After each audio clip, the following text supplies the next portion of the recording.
majina naitwa Arthur Wachira Mudhoni. Hapa ni Kingongo Maximum Prison, Nyeri Main. Hapa nimekuja kwa makosa ya mauaji na nimefungwa kifungo ya miaka 10. Uyu niwe turamurika umuthi tabarĩra-inĩ ya njera-inĩ citũ. Ndani ya jela nitatoka mwaka wa 2027 mwezi wa 7. Nimekaa jela miaka 2. Nimebakisha ingine 5 ya kusukuma. Bado ninatumaini nitasukuma kifungo hadi mwisho ndio nifike raia niendelee na maisha yangu. Nĩeharĩirie kũhũthĩra miaka yake 10 wega arĩ njera.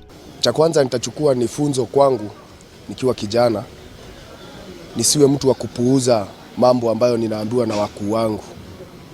Kwa sababu kama ningewasikia wale ambao walikuwa wananilea ama kunilinda huko nyumbani, singejipata mahali kama hapa na singefanya kitendo kama hicho. Ndani ya jela maisha bado ni ngumu, na ukifanya rahisi bado itakuwa rahisi, kwa sababu ukitii yale ambayo unaambiwa hapa ndani hautasumbuana na serikali. Lakini usipotii, hata rekodi yako ya warrant itakuwa imeharibika na hata serikali itajua wewe ni mtu mbaya sana, hauwezi rekebi.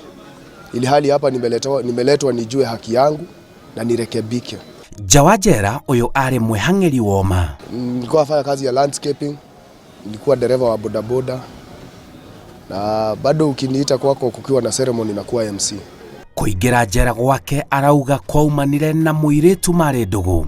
Kujijua nikiwa mchanga, nimelelewa katika familia ya Ukristo na nilikuwa mtiilifu sana.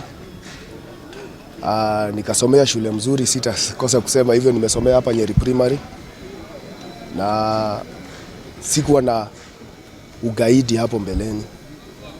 Hadi tarehe 20 mwezi wa 10 2020 ndio nilipatana na kitendo ambacho kimenileta hapa. Nikiwa nimetoka kazi ya landscaping hapo tukijenga barabara za Maumau, hapo ndio yule alikuwa mpenzi wangu. Nilienda nikampata nyumbani, amefunga pande ya ndani, anataka kujitia kitanzi, na nikapata tayari amejitia kitanzi.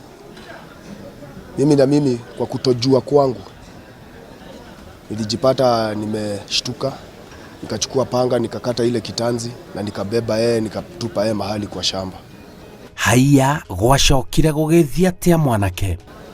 Mimi mwenyewe ndio nilijipeleka polisi baada ya kufanya kile kitendo, kukiri kuwa mimi ndio nimefanya yale mauaji ya yule msichana, ili hali nilikuwa nampenda sana.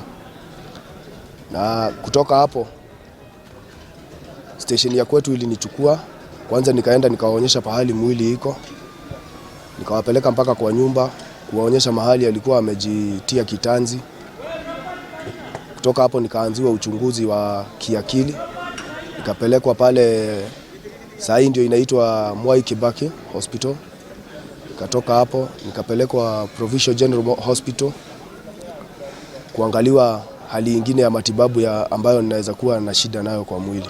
Ndũgũ yanyu yambĩrĩirie ha na nĩkĩ gĩatũmire eyũrage ta ũguo ũraiga nĩ kwĩyũraga eyũragire? Tulianzana na yeye wakiwa wamekuja michezo katika stadium ya Ihororo wakiwa shule.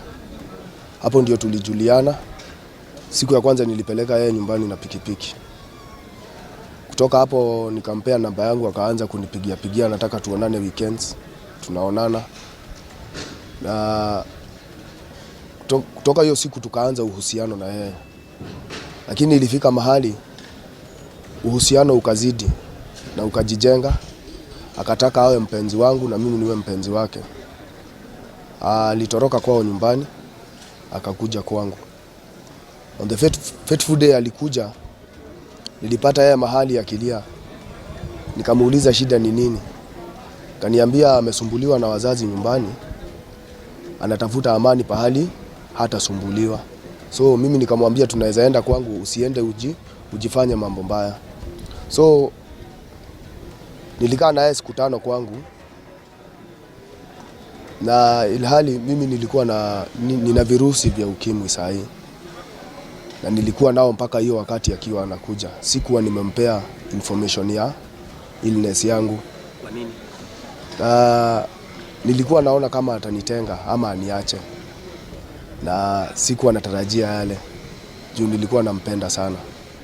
Na so on the day alijinyonga, nilipata amefunguanisha dawa zangu ARVs, amezimwaga chini zote huko chini, na bado nilipata amejaribu kukunywa hata sumu huko tu kwa nyumba. So that is how it came. Mimi nilimfanyia hivyo alipojua nina virusi.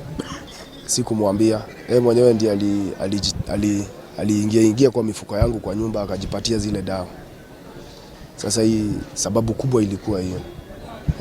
Akaamua kujinyonga. Kaamua kujinyonga. Haya, kujinyonga kwangu na mimi, nikiwa nimetoka kazi kufika nyumbani, nikapata amejifungia pande ya ndani. Kajaribu kugonga anifungulie, hafungui. Nikashindwa kwani kuna nini na sigongangi kama hajafungua. Nikajechungulia kwa mwanya pahali kwa nyumba, nikaona amejitia kitanzi. So nilitafuta a way in kwa nyumba ndio nione ni nini kimetuma ajifanyie ile maneno. Kusema ukweli, nilienda na nikaguza yeye kwa mwili nisikie kama ako baridi. Alikuwa amejinyonga kama 10 minutes kwa sababu alikuwa bado warm. So mimi nilitafuta panga, nikakata ile uzi na nikabeba yeye, kaenda kutupa yeye huko chini kwa shamba kwetu. Nĩũrona ta wekirwo wega nĩ kũnyitwo na gũthitangwo gũikara njera mĩaka 10. Kuwa jela, ninafaa kuwa jela kwa sababu bado nilikosea yeye, si kumfungulia roho yangu. Lakini pande ingine sifai kuwa jela kama ningefuata sheria. Kama singefungua yeye kwa hiyo kamba, singekuwa jela. Lakini mimi ndio nilijitia katika ile mashida. Gũkũ njera ũrahota gũikara atĩa na mũrimũ ũyũ? Nikiwa na virusi, facility yenye tuko nayo hapa ndani, tuko na wenye wanatuangalia kiafya, clinic tunaenda kama kawaida, dawa tunapewa kama kawaida na adherence ya hizo dawa. Lakini kwangu nilijiamulia kwa sababu tayari kitendo imefanyika na niko vile. Niliitikia kurimorse na hiyo situation na kukunywa dawa na pia kuongelesha wagonjwa wenzangu kwa sababu bado tuko na wao hapa ndani. Wasikatae dawa, wasijikatae. Tuendelee na maisha, itakuwa rahisi. Kitu ya kwanza kwa yule youth ambaye ako huko nje, akiingia kwa relationship, ajue kuna mambo inaweza fanyika imgeuzie maisha yake, ibadilike ikuwe mengine. Kwa sababu ukikosa kuchukua jukumu lako wewe mwenyewe, ujilinde na ujikinge, ukimwi huko. Na unatambariza vijana na kitu inaitwa depression, unakataa kujiitikia. Na ingine ni vijana ningetaka waende wafanye kitu inaitwa voluntary counseling and testing, ndio wajue hali yao. Kwa sababu mimi wakati nilijua niko mgonjwa sikuwa hata natarajia kujua vile. Nilienda zile zinaitwa mobile visit, kuenda nikapimwa. Kupimwa nikaambiwa nikae kando kwanza, wataniongelesha. So after that nilikaa miaka 2 kama sijakunywa dawa. Kila siku wananikujia niende nikafanye kitu inaitwa clinic na adherence, ninakataa. So kitu ya kwanza ni watu wapimwe, wajue hali yao. Na mtu akijua hali yake, aitikie tu venye iko kwa sababu hii si kifo. Arauga nĩ athomete gĩthomo kĩnene. Na suspect mihadarati sana ndio imeniongoza katika ule mwelekeo wa kuwa na anasa mingi.